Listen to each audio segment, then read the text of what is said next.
a pork and apple pie with cider pastry and a cider jelly as well. Don't forget, hit subscribe on the YouTube page, subscribe to the channel, you get all the videos on there as well. Let's have a look at the ingredients we'll need for the pork and apple pie. So first things first, we'll start off with the pastry. You'll need 800 grams of strong plain white flour, 2 tablespoons of baking powder, 1 teaspoon of salt, 100 grams of lard, and 100 grams of unsalted butter, 50 millilitres of olive oil, 250 millilitres of sparkling dry cider, and 2 whole beaten eggs. Okay, so we're going to begin by making our pastry up. So take your flour in a large mixing bowl and add your baking powder and your salt. And then what we're going to do is we're just going to break apart our butter with our fingers and mix it into this flour. And we're also going to do the same with the lard as well, and just get this nicely worked into the flour. Okay, once you've finished with your flour, lard and butter mixture, next in a larger bowl, we're going to mix together our cider, our oil, and our beaten eggs. Give that a quick mix up. And then we're going to gradually add our flour and butter mixture to our eggs. Don't be afraid to get in there with your hands. And you want to knead that into a nice dough. You'll be left with this fantastically soft short crust pastry dough. Just going to wrap that in some cling film and refrigerate it for 1 hour. Okay, so phase 1's complete and our pastry's just resting in the fridge there for 1 hour. While that's happening, I'm going to take you through the ingredients for our pork filling.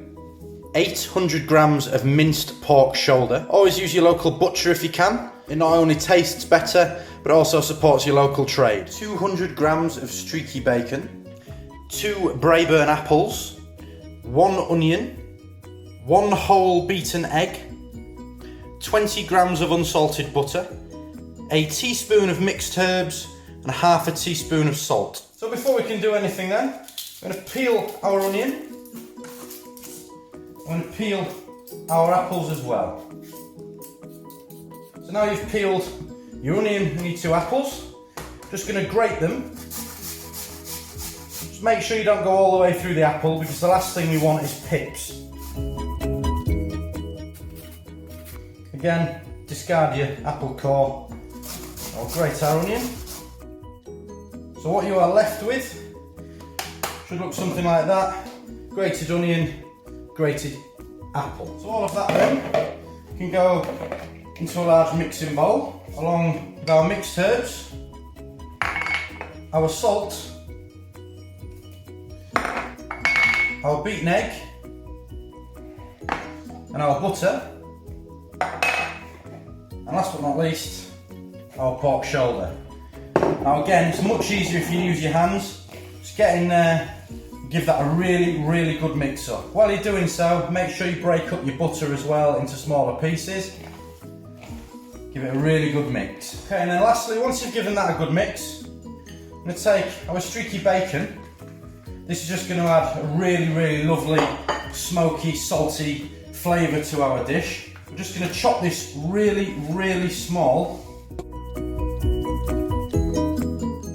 And pop that in with your pork shoulder, your apple and your onion. And again, get in there with your hands. Just going to pop this in the fridge till later. Now we're going to move on to the actual cooking part of the pie.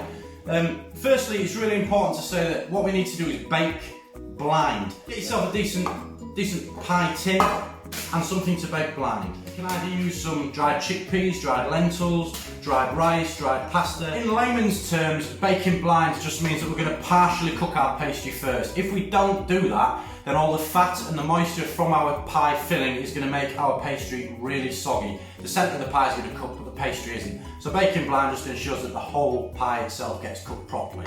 So firstly, before we start rolling out any of our pastry, I'm just going to measure 1/3, 2/3, and then the third third. I'm going to take off 1/3 of our pastry I'm just going to set that to a side for later, and that's what we're going to use for our lid. The rest of the pastry we're going to use for our base. You want a good helping of flour on a flat surface, a flat dry surface. Make sure you flour your rolling pin as well.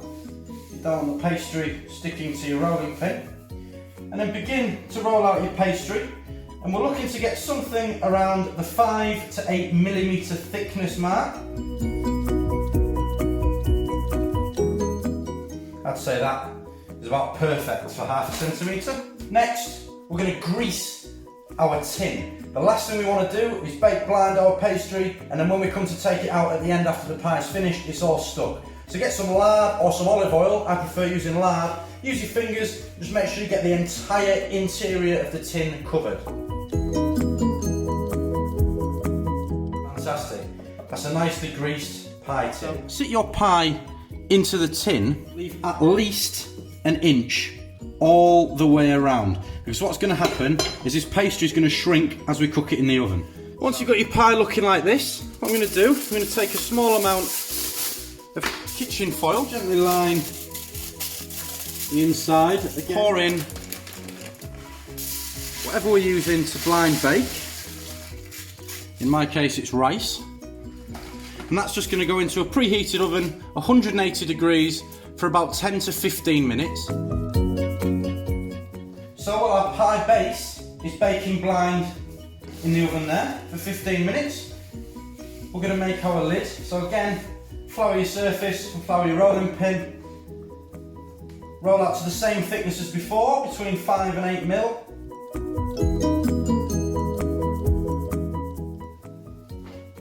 When you're satisfied that your pie has had about 10 to 15 minutes baking blind, what you're going to do is very carefully remove your rice, your pasta, your lentils, whatever it is you're using to bake blind. Now what we're going to do is we're going to take our pork filling, which quite simply, I'm going to pop it inside our pastry.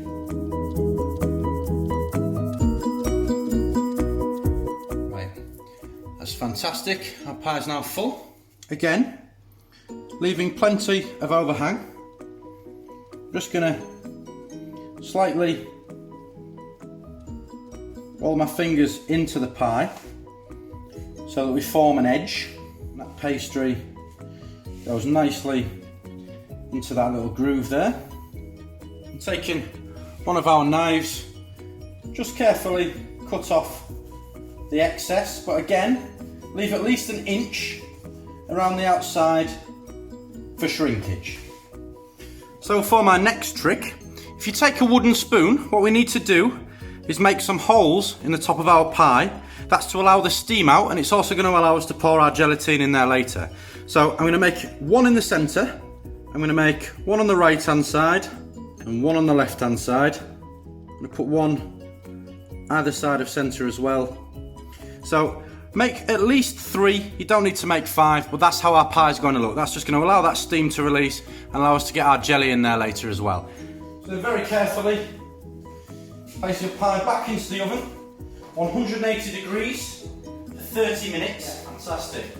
So as you can see, the pie's looking lovely and brown. However, it has only had 30 minutes.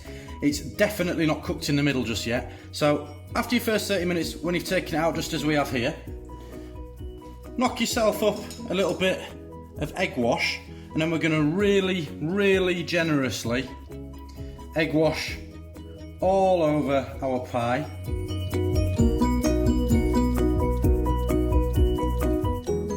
Pop it back in the oven. This time we're going to reduce the oven to 140 degrees and we're going to cook this pie for an hour, but every 20 minutes or so take it out, repeat the glazing again.